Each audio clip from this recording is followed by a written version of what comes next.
So here we are. This is the first progress report for this first Wednesday of the new year, 2021, which we all hope and believe has to be better than 2020, which we're all too happy to say goodbye to.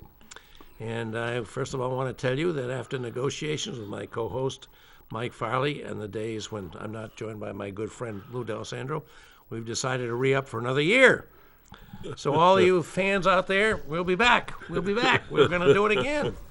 And I can't think of a better way to start off the new year, first of all, with my great friend and able co-host and the Dean of the Senate, and now former Senate Finance Chair. Now he's the ranking member on Senate Finance, which has so much to do with the lives of all of us in New Hampshire that depend, and we all do in one way or another, on the contours of the state budget. He's going to be working on that.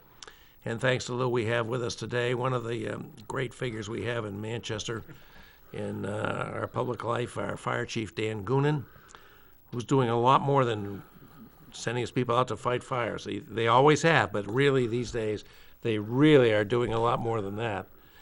And so we're glad you could be with us, Dan. I know you got a busy life, and it's really. I can't say no to Lou.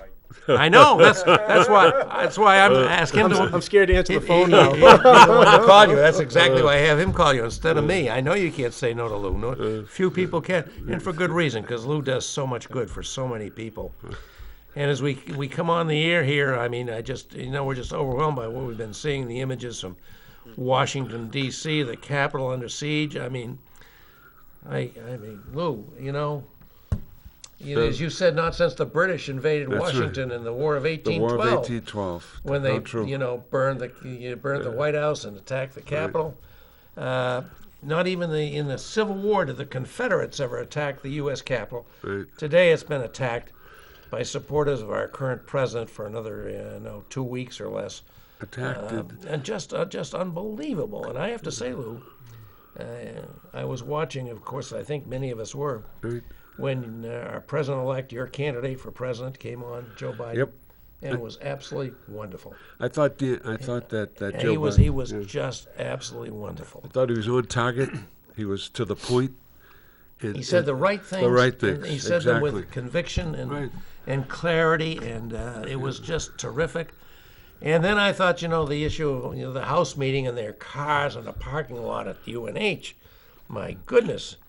I mean, my God, I was anxious to see how that would go because I'm not there because I didn't run. But, I'm watching, waiting for the feed. They didn't get started until 80 minutes late.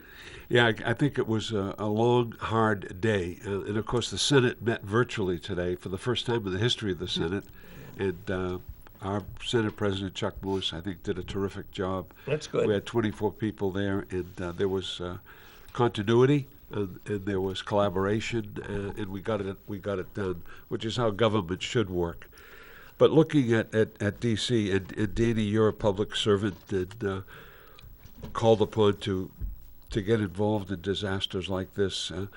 This was inconceivable. An insurgency in the capital of the United States of America, where they broke windows, went in through the windows, went into the House chamber, the Senate chamber, went into the Speaker's office. The Speaker's office. The Senate chair of the Senate, presiding officer, which is usually the vice president, presides. And a woman was shot. And died. She died. Did she die? She died. She died. We had a fatality from a gunshot in the United States Capitol in this country. And they were the guards had their weapons out, and I think of our House of Representatives where weapons are allowed. Yeah. And one of these days, hopefully not, but Jesus, that could happen. It could happen. It could happen. Yeah. But I think of what happened in D.C. and the world watched this. The world watched this. Yeah. And we complain about China. We complain about Russia, and we give a lot of freedoms in this country. But there is no freedom to destroy, desecrate property. No one has that freedom. Yeah. And people take advantage of these things in a democracy. But you know what I think the consequence of this is going to be? I think our capital, which should be welcoming. Yes. We are an open, peaceful democracy, we like to believe, where people can visit the seat of their government and be welcomed.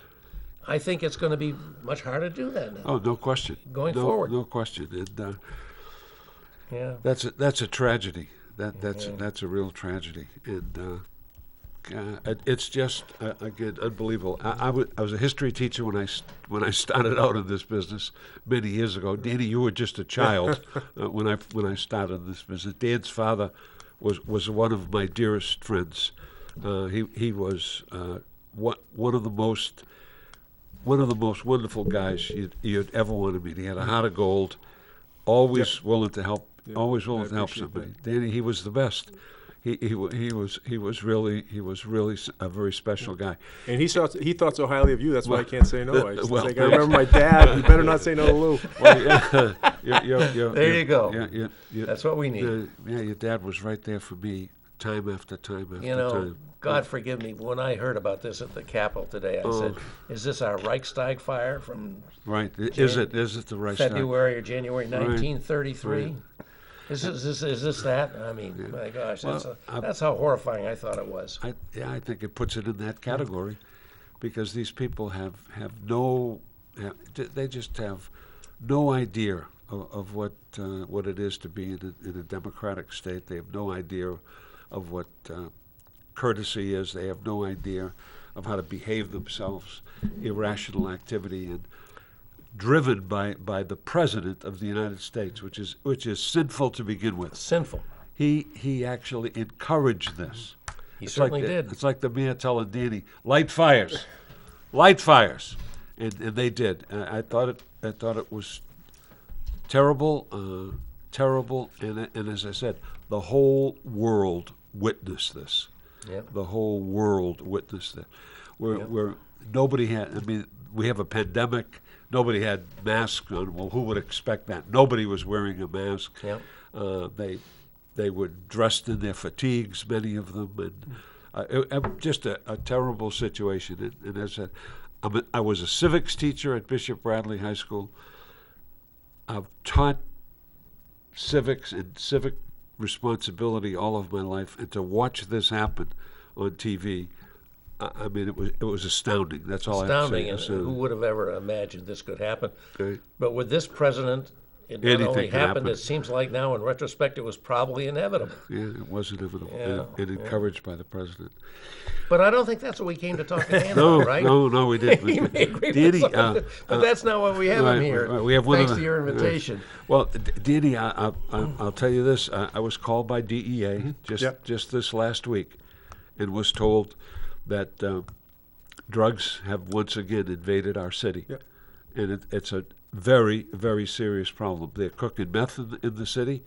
I know a couple of places on the west side where there have been raids, and other drugs have been found. So the drugs are back here in full force. I think they were always here. I think it's just changing. We see, drug use is really, one of the top things that we see going on emergency medical calls, and you're absolutely right.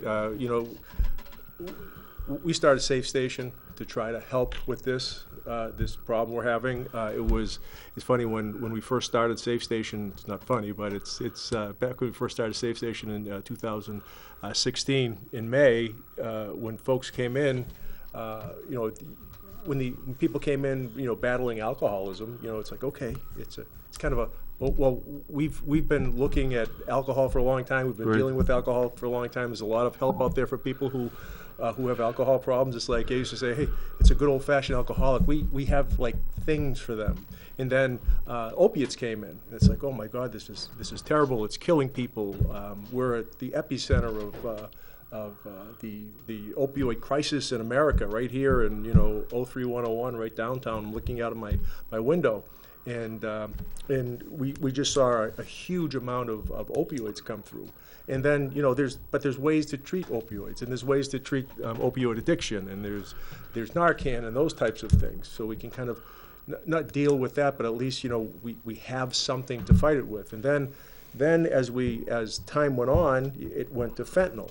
And it's like, Yes. oh my God, this is so terrible. And then carfentanil came in. We had a rash of deaths there. And then now we could see it change. And in the DEA will tell you the same thing. In fact, we would work with the police department and the DEA, and they'd kind of tell us kind of predictively like what's coming in, and they predicted a big influx of methamphetamine. So we're seeing a whole lot of poly use. So, people will come in saying, there's not even any more, there's no heroin out there. It's all fentanyl. It's all fentanyl. No And heroin at all? There's no heroin. Oh, No, my there's goodness, really that's very little interesting. heroin. And I think you'll see it. Which the fentanyl is far more devastating and Far more dangerous. devastating, far more dangerous and lethal. But we're seeing a lot of mixed use now. So Yes. people are using everything. And sometimes when they come in the safe station, or we'll see them, in the homeless encampments, or we'll see them on the streets, and they'll say, I'm using anything that's in front of me.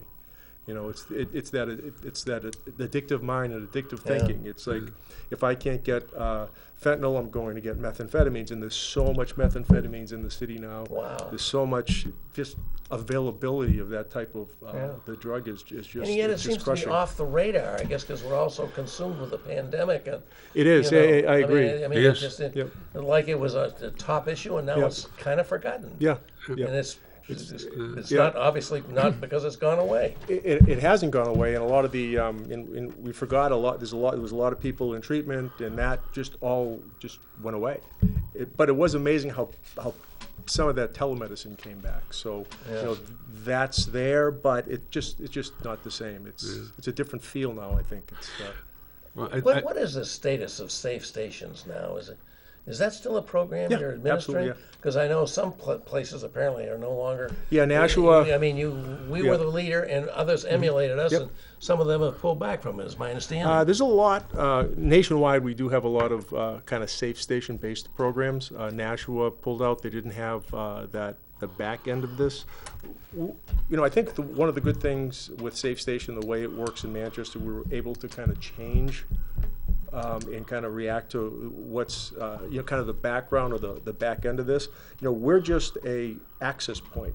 So we're kind of part of the Right. doorway program. Yes, let's say. yeah. So we're just an access point to the doorway. And one of the I think the good things that we do is we're open 24/7. So if somebody does need that access point 24 hours a day, they can walk into any fire station. And that's really at the core of what Safe Station does. Exactly. But as we've moved forward with Safe Station, we've changed. So Safe Station, the way people kind of traditionally came into Safe Station has changed. So right now we have something called a Community Resource Unit. One of the things Community Resource Unit now is doing is outreach to the homeless encampments. Yes. But what that was designed to do would be like, say, Safe Station 10.0. And that we developed that program with some monies we got from DHHS and through the governor's last budget. And we've talked about it a little bit before. It just took a long time to get us Yeah, right. through the contract phase. Right. But I have some assurances from DHHS that they're going to continue that. They plan on continuing it to the next biennium. So we should have at least that much to keep this program going. So what I wanted to do is to get this community resource unit out in the streets and be Safe Station, let's say 10.0. So get to the people who are out there, get to the people who are in the homeless encampments, get to the people So who are on don't Elm wait Street. for them to come one of your fire Correct. stations. You go out and meet them. Yeah, where they and we are. can be a direct line from the streets directly to the doorways, right? And if people come in after hours, we can still deal with them at Safe Station. And one of the things I wanted to prove, and we've been proving, is that since the initiation of this outreach program and this community resource unit, we've cut down the number of times that people come into the traditional Safe Station by half. And that was what we were hoping to do. So I can get people from the encampments and from Say the the number of streets. time, is that the number of people or the number of time that they're in those? The number of times that they come to the firehouse. Okay. Yeah, so it cuts down the amount of times that we're out of service. The repeat. Right. you know, And I think yeah. it gives a better service to the folks out there. So if we have our community resource unit out there, we can help deal with our homeless crisis. Right. We partner with Manchester Mental Health, with Healthcare for the Homeless. We can do some street medicine now, so we can go out in the streets, and people that aren't,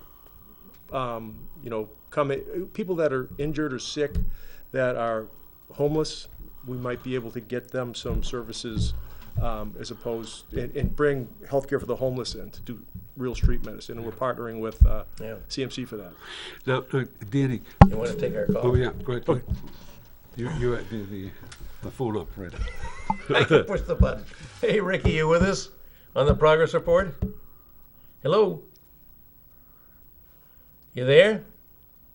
Try it one more time. Hello, Ricky, you there? He I'm might- not sure. Okay. Okay, might have left. You're You- welcome are you to there? call back. We'll try and get you on. I don't know what happened, but we're happy to have input from callers, so by all means. And Okay, there go you ahead. go. Okay, there you go. Okay, hi. Thanks for having me on. Big fan of the show. Well, thank I you. think the fire department is doing a fantastic job, and they don't get the credit they deserve, especially with everything that's happening in this city. Do you feel? I want to open this up to all three of you. Do you feel that the lack of regulations or the problems in low rent apartments could be one of the pieces that needs to be fixed to help the homeless situation, or where do you place these people when you finally get them off the streets? But I've heard many strange things as far as how the low-income housing is regulated. So I just want to throw that out. I think it's a shame what happened today in Washington, and Right. you do a great show. Thank you. Thank you very much Okay. for calling in. That's I can- certainly, I that's can- certainly a yeah, multifaceted question. You can Yeah, take I it. mean, I can tell you that the biggest thing, number one thing that we have is the lack of affordable housing here in the Right. city. You know, our vacancy rate is 1%. It takes a long time for people. I can tell you that within the last couple of days, I've been talking to people who are out. You know, I go out a lot with the outreach, and there's folks out there who are waiting a year and a half to get into assisted living. Or Where do they make that wait? I mean, are They're they, just are the they on a availability- tent on Canal Street, or where are they? That's I think that well, from my opinion, there's a big chunk of the folks that are out there. I mean, we have people who are in desperate need of mental health treatment. Right. That's I think that's number one. But you know, running up close behind is just the lack of affordable housing. Right. Yeah. So I was today. We cleaned out some of the abandoned camps down by Canal Street. There's Right. folks that are moving out of there, thankfully, and going into the new shelter. housing, yeah, right. So that's Are there any people still out there? there's still some folks out there. I talked can't to them believe it. personally yesterday. I would say there's probably a dozen people down there. Wow. A lot of them have moved into the the shelter. We have plenty of shelter space. That's not an excuse. It's not a problem anymore. That's We have not a plenty. reason not to move. Yeah, I think the major reason that people don't come out of there is mental health. Right. I really do. It's people are so. Are there any people in the homeless environment that you have to deal with, and God love you for your work on this, that are not suffering from mental illness or addiction or both? Yeah, I think it's. I think that's 90% of the people out there. There's some folks out there who are waiting for apartments. I talked to a guy out there who lost his job, lost his apartment, and he's out there. There's one person that we just spoke to today who works who sleeps out in the encampments during the day and he works third shift at a manufacturing company. So there's a variety of people out there. Wow. A lot of people are, many of the people out there are dealing from But I guess you're severe saying persistent if you mental work third shift at a manufacturing entity, even though you may not have these other overwhelming problems, you still can't get housing. Yeah, so you got to figure that even the people who are getting, there's very little room for Section 8 housing. So there's so few people. With a vacancy rate of 0% or 1% or 1%, 2% or whatever it is, yeah. these landlords don't have to take Yeah. that type of voucher. So right. these people can't pay the $1,400, the average for two-bedroom apartment in Manchester. And the folks that are out there who are dealing with mental health issues or other disabilities, because there's a lot of people that I think are not only mentally disabled, but they're developmentally disabled. I mean, there's some folks out there that are autistic, and there's a whole variety of people. But if you're getting, if you're out there and you know, you're at a point where your family has kind of given up on you, you're getting disability and Medicare or Medicaid, but you know, you're getting $1,000 a month. You can't pay for an apartment, you know? And there's not enough rooming houses either. So it's just a big problem, and I think that's the number one problem. And one of the things I was on a call with the mayor today and Solicitor Rice, and one of the topics was just that, you know, that housing section. It's just it's statewide. Right. I talked to the Bureau of Housing, and they said, and I've seen this number over and over again, that they need 20,000 units just to kind of you know, affect what's going on right now. Well, housing is a significant problem, and you know, at one time, Manchester Housing Authority was our salvation when we built all of these high rises, and then the rules were changed as to who can occupy those, and what became the elderly housing became mixed housing. You know, there are many problems associated with that housing as we speak. And we see that every day. And I get calls on that all the time from people who are the aberrant behavior that takes place in that housing. How people will rent a bed for $1 a night or $10 a night so that they can sleep on the floor or sleep on the couch, and then the elevators break down. I mean, it means Housing Authority is working hard, but that's a significant problem. Yeah, it's a different population. Yes. I mean, I've been here for 36 years. I just had my 36-year anniversary here at the City of Manchester. So I've seen those changes. Yes. And there's and it's amazing to see what we've. Danny, when I first came to Manchester, we rented an apartment on the west side on Tilton Street, and it was $15 a month. And it was a one bedroom. We were on the second floor of Roland DuPont's house at 16 Tilton Street, and we had a bedroom, we had a kitchen, and pretty much that was it. But it was good living. And it was $15 a week. You had excuse a roof me. over your head. We had a roof over our head, right? Hey, Mark, you with us? You want to join us on the conversation? We'd be happy to have you join us. Hi, good evening, gentlemen. Good evening. evening, sir. Happy to have you with us. Go right ahead with your question or comment for either of us or Dan Goonan. Well, thank you. It's very nice to see the three of you. Thank you. I live over in Ward 2 here in Manchester, the so-called liberal ward, although not all my neighbors are liberal, but I don't like them. You do have a great alderman. I'm appalled. Just a quick prep. I'm appalled at what's going on down in the Capitol. Like Sure. most Yeah, people are. we started off talking about that. Be interested to get your take on it. Oh well, I'm just appalled. I think that what's going to happen is inevitable. It's going to happen, and you know the law enforcement and folks down there will have to deal with whatever the 10,000 or so people that are being incited by the President of the United States. Is the most appalling aspect of all this. Yeah. But I wanted to stay a little bit on topic about what you were discussing on housing. Yeah. So I've been living in Manchester a long time, and when I first moved to Manchester, there were plenty of apartments.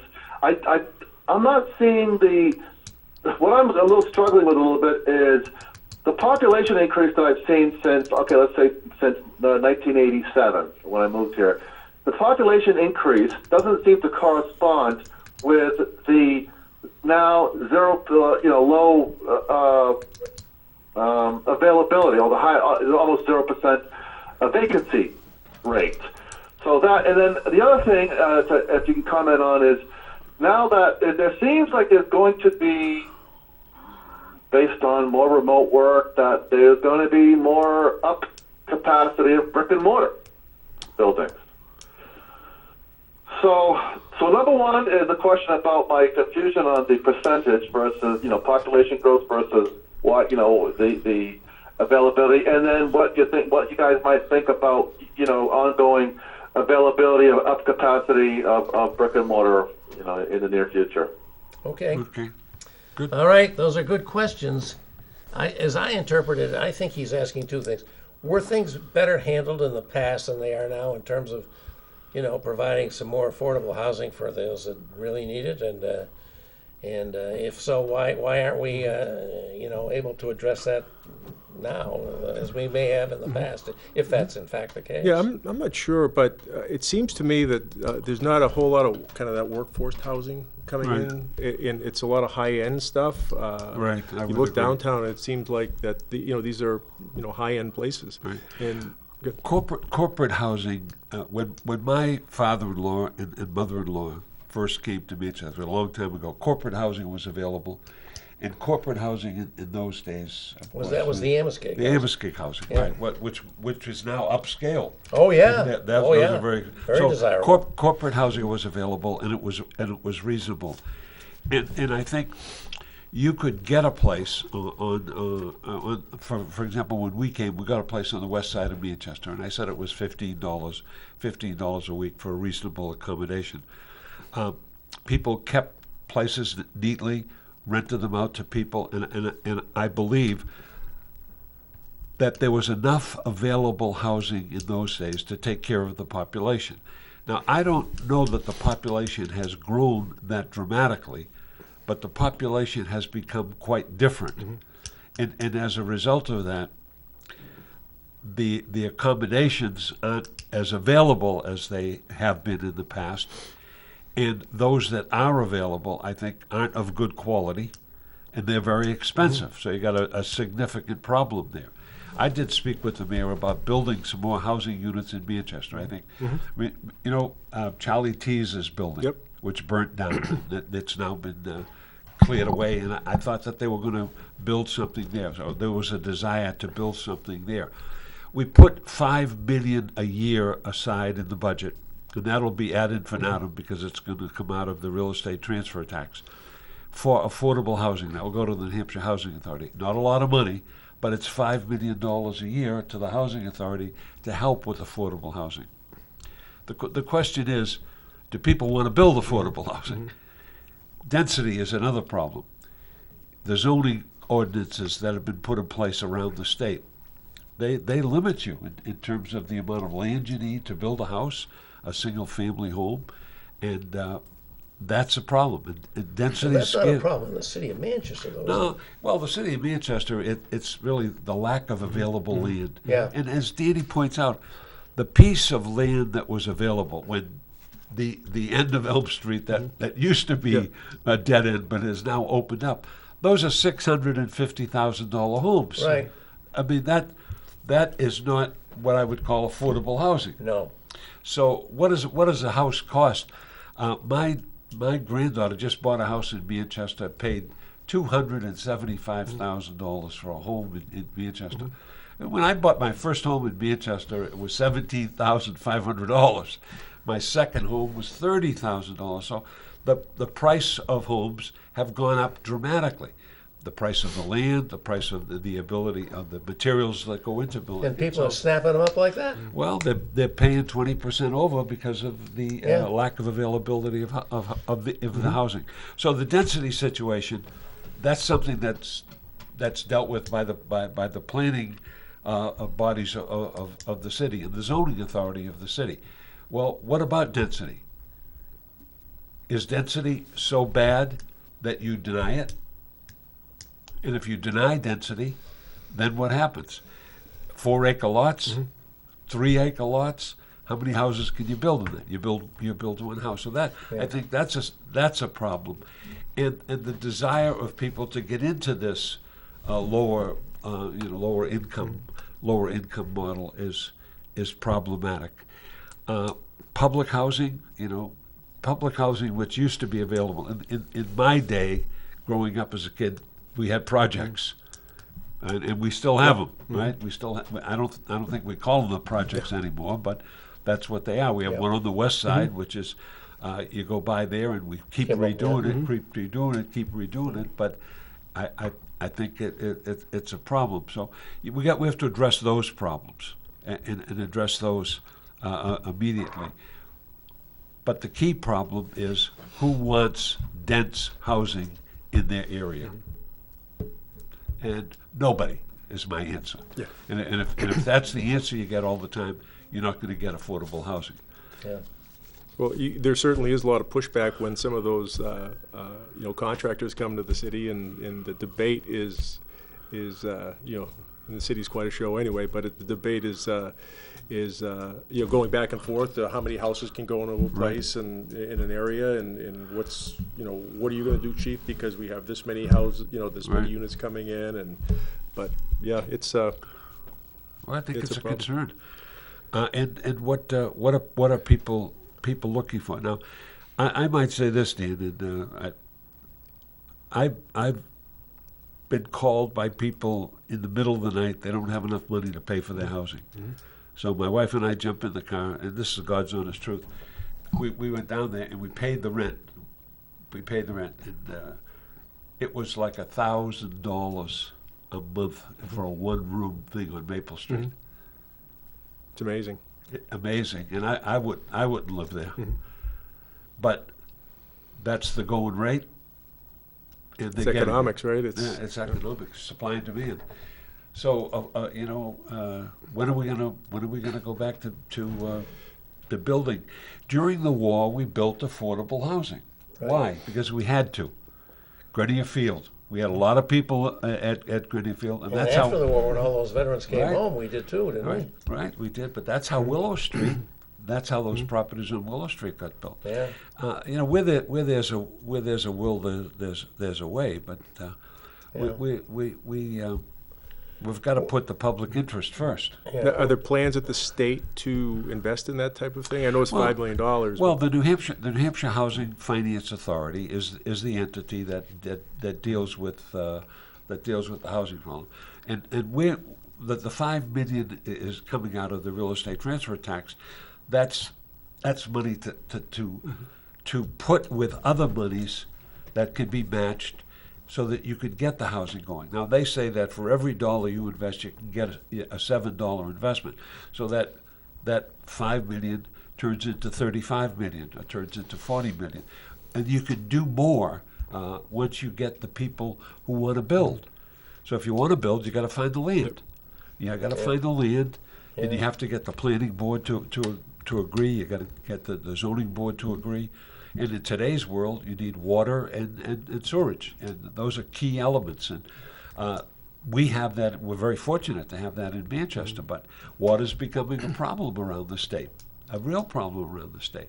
That's another entity that we have to deal with. But you need basically a task force that says we're going to do this, we're going to get this done, find some properties and invest in them and make it happen. Now, Tease's property has lied fallow for a long time. That fire, I went to that fire That was great, yeah. day. I was there when that fire erupted on the corner of Hanover and it's Hanover and Maple, isn't it? Yep. Yeah. So I was there, and that was a huge building. Charlie Tease was a realtor and so forth, but nothing has happened to that piece of land. There's an opportunity for somebody to build something. We have these houses on the west side. You've red marked a few of those, and they either have to be torn down or they have to be redone. Yeah. And there's a couple of those. The street over from Conant Street. I drive through the west side. I represent the west side, so I drive through 11 and drive through 10 and look at these things. But that's where the investment Right. can be made to Could- refurbish these places and make them viable so that you can. put Because I know we're people in going them. through a process now with planning and Leon and the mayor to address those burnt-out houses. I mean, Right. they've been there for years. Yeah. Years. But I think Dan would probably say, doesn't he, Winnie Lou, that we have to have the state participate with the city in Oh, sure. addressing this problem. Sure. And that gets back to your role, which unfortunately is no longer in the majority, but as a minority member of the Senate Finance, which is going to be critical to establishing the state budget. Well, it is. I'll tell you, it's frustrating when you're in the middle of this and you're trying to deal with the homeless or Yes, or right. people who are battling addiction, those Right. types of things, where there's no place to put people. Yeah. There's nowhere, and it's kind of a revolving door. People will come in, they'll get treatment, they'll come out, and they're back homeless again. Yeah. So I think unless it's going to be difficult to address the homeless issue that we're dealing with now unless we get like that housing first model, get those units built, just. Yeah. Well, again, it's an effort that has to be helped by the state. There's got to be municipal participation, but there has to be the desire to build it and sustain it. And we did have that. We used to have a million square feet of vacant space in the city of Manchester in the mills. Yep. Remember that? Oh, For yeah. years. Remember those and years. fires in there? Right, Remember, yeah. years and years and years and years.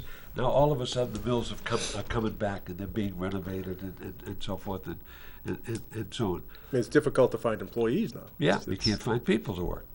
So the problems seem to intensify. Corporate housing. The corporate housing has now become very expensive housing. Yeah, Very definitely. expensive, and the buildings have been redone. And as I said, think of those buildings on the west side that are falling apart, that you've got the red cross on. There's housing. Who's going to renovate it? Now, Right. there is a group in Manchester that does that, because I've been to the opening of the refurbished housing. But we need more of that. We need more of that. I mean, I drive around the west side. I drive around Ward 11. There's a lot of bad stuff there, and a lot of buildings that could be renovated and could be made affordable housing. In my opinion, who's going to do it?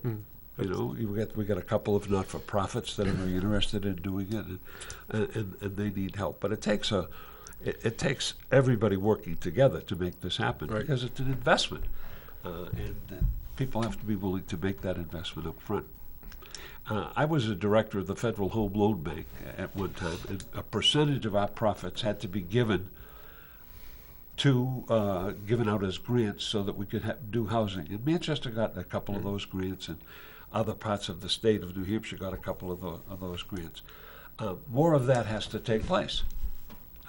Because the difference between the haves and the have-nots has exacerbated. I mean, there's a dramatic difference now. If you just looked at what happened as a result of 2020, the haves tripled their fortunes. The have-nots went down. Median family income went down. Yep. So as that increases, the pressure on the lower income people becomes heavier and heavier, because even if you made the housing available, they don't have the income to pay for it. Right. They're in Section 8 and Section 20 money. But we've had a lot of that in this state, but that can only go so far. So it's going to take a significant investment in the housing area. A significant investment. And where are we going to get that from? More than $5 million. More than $5 million a year. Well, I mean, where you Now, going to isn't get there a it? task force put together now to? There's always a task Yeah, force. task force, yeah. We have a task force for everything. We have more commissions than Carter has little Liverpools, and we got more of them in this current session. I've seen maybe half a dozen or 12 bills to create commissions to study things as we move forward. And sometimes we bump into each other in these commissions. One commission's looking after another commission. But it's something that has to be looked at. And as I say, we have not-for-profits like New Horizons, who's working, and the other family situation, families in transition, who bought the old mill on the west side, where they have the store at the store in the first floor, and the families families live there, and the families live in a couple of other places. Now, great strides have been made in that direction, but as you're making strides, remember these problems are not disappearing, and I think we're seeing more and more problems in the home, and maybe the situation that we're in now has again exacerbated that situation, where spousal abuse has become a real problem. And those people need a place to go, and you have to provide housing in those particular situations. So there are a lot of concerns, and where there's a will, there's a way to solve problems. And we know that. I mean, that's the whole reason why we have public service and why we have people committed to public service. But sometimes we are our own worst enemy in terms of doing these things. We create things, and then at some time we stop funding them. Yeah. And then we're Yeah. back in the same situation. Well, we're it seems to back. come back there a yeah, lot, we're doesn't back. it, the We're issue? back to square one. Is there funding for it? There's always more to do, and there's always a way to do it. But Yeah. but indeed, this COVID situation has really put the damper on a lot of Yeah. things and created, I think, some other very significant problems that Yeah. we're going to have to deal with as we move forward. And hopefully, the vaccine, which seems to be gaining some prominence now. Yeah, we may be eligible by the end of the month. We'll be eligible by the end of Danny will be eligible. Us old guys will be eligible for the And you've vaccine. probably already had the vaccine, right? I've had the first one, yeah. Second That's one is really 27th. great to hear. And, yeah, Yeah. that'll help us to some extent. You know, but going back to the homeless situation, I know the mayor is very concerned about Yeah, it sure. and is looking for help. And I saw in the paper the other day that she's proposed that we have a employee, a public employee. Director of Homeless Initiatives. That went through And last you night. said that yeah. that was an excellent idea. Yeah. You thought that should happen. What do you think that could accomplish? Well, I'm very hopeful since that went through. It was Did the voted job on get last night. approved? The job got approved. It's going to for now live at the firehouse under the Okay. kind of the umbrella of the Emergency Operations Center, which is our emergency management division. Yeah. I think that's a good spot for it now. I mean, this is one person. This is a 2-year grant. We're looking for somebody who has certainly expert skills in bringing people together, and kind of talking on that. Well, put it this way: I've been kind of myself and Anna Thomas and the mayor Right. have tried to step up and do the best we can. Yes. But this is way over, our skill set. We need someone with that skill set that can, bring those agencies together. Not just the agencies that are doing outreach and manage their mental health and those types of things, but partner with the state and Department of Health and Human Services and the Bureau of Housing and HUD and SAMHSA and see if we can, kind of make a dent and concentrate on that housing first model and workforce housing and we right now I think it makes sense to be with us in emergency management because we're dealing with a crisis. This is an emergency at this point. What we're seeing on the streets, certainly with COVID, kind of exacerbating this the homeless issues that we've had. I think we've realized that there was a lot of people out there that were near homeless, living on people's couches, and when then COVID hit, they're like, okay. No more living on the couches. So That's right, sure. we have people living in encampments, and that's just part of it. That's just that's just Right. part of it because we have tons of people living in cars, people that are Right. near homeless. The school system reports they have 750 kids that are Yes. that Yeah. are homeless. So it's really a huge problem. 750 It's kids? a huge Well, problem. it was just a at- school? At one time they My reported goodness. it was 1,000. At one time they said there were 1,000 kids. So What do we got? 1,400 people in the schools? That's we- a huge chunk. Well, we've got about 13,000 students in our system. 13,000, down to that. 13,000 in our system. But listen, this I think this person, and this is since I've been involved with this and trying to step up, and Anna Thomas and the mayor, I mean, we're putting a lot of effort into trying to understand that job, which is Yeah. really complicated. And I always say this is over my pay grade, but I'm going to do my best.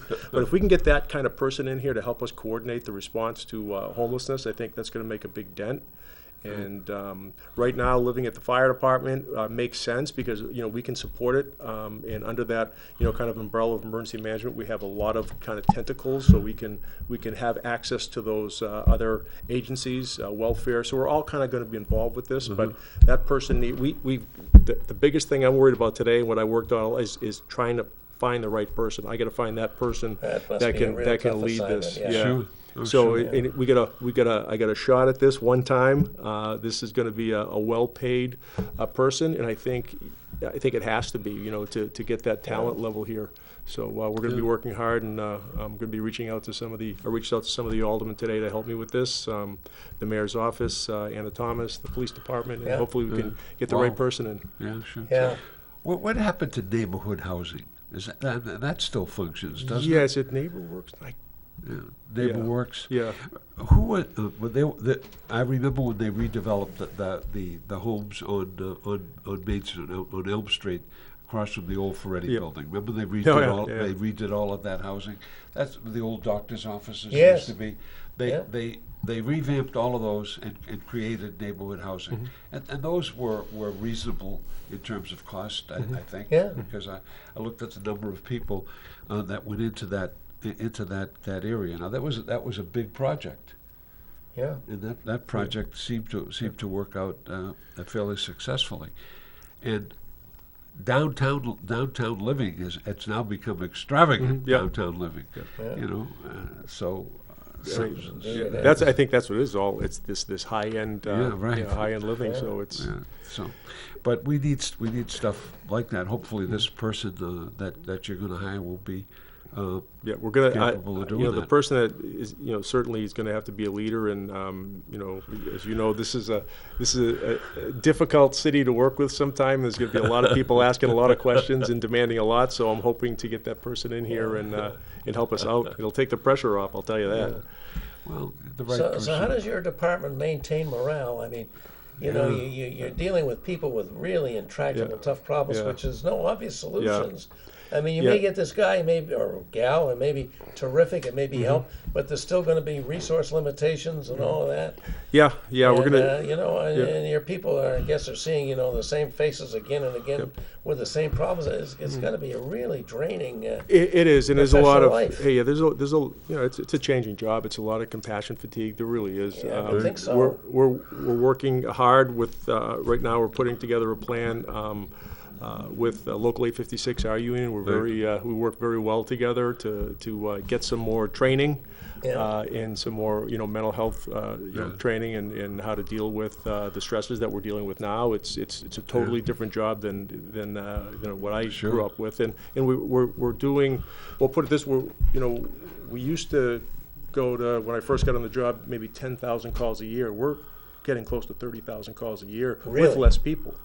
And our skill sets are different now. We're doing a lot more medical calls. I'm asking a lot more of these guys. People coming on the job now, they're advanced level providers. We have advanced life support engine companies now. We're doing a lot now. We're in. Wow. This is not your father's or grandfather's fire department. I always say that Oh, because I would say not. Yeah. and I think we're I as the kind of leader of this organization, I'm welcoming those changes, and I think we need to change with what we're seeing every day. So Yeah. and I'm asking a lot of the guys, and I'm trying to hire correctly and let them know that when they're coming here, you're not. This is not all about the fighting fires anymore. It's about. Well, we got a great group of firefighters. They're must say that. fantastic, and everything. And I'll tell you, the stuff that I've brought in or I've asked them to help me with, they've stepped up without a question. I'm telling you that they've been great. Well, they do a terrific job. Well, it's certainly a different, broader agenda than Well, it's a whole we different. remembered when we all wanted to be firemen, Right, ride around in right. red trucks and Right, the right. bells ringing and sirens sounding. Right. And Or when you took your kids to the fire station, let them crawl Yeah. on the trucks so they could see that. We have a great station on the west side. Yeah. Our station, which is, believe it or not, I won my first election at that station. That used to be the voting. the one on Main Street. That used to be the old voting site. But, Can I forget, what year did you run for governor?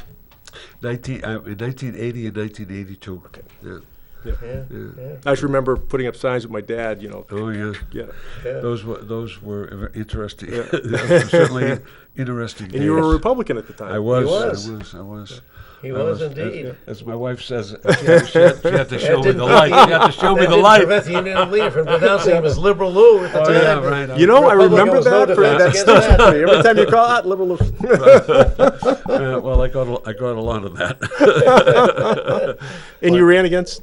I ran against John Sununu's father, Yeah. Chris Yeah. Sununu's father, John Sununu. Yeah. It was a terrific race, believe it or not. The only thing that we were separated by just a few thousand votes, but it was a very difficult race. It was a tough race, and like all races are. Yeah. All races are tough. Well, and fortunately, we've moved on and, Yep. and done other things. But I think Many other good things. tried. Yeah. But I think the firefighters. I'd say this to you, Dee, all the time. I'm here because of the work done by firefighters.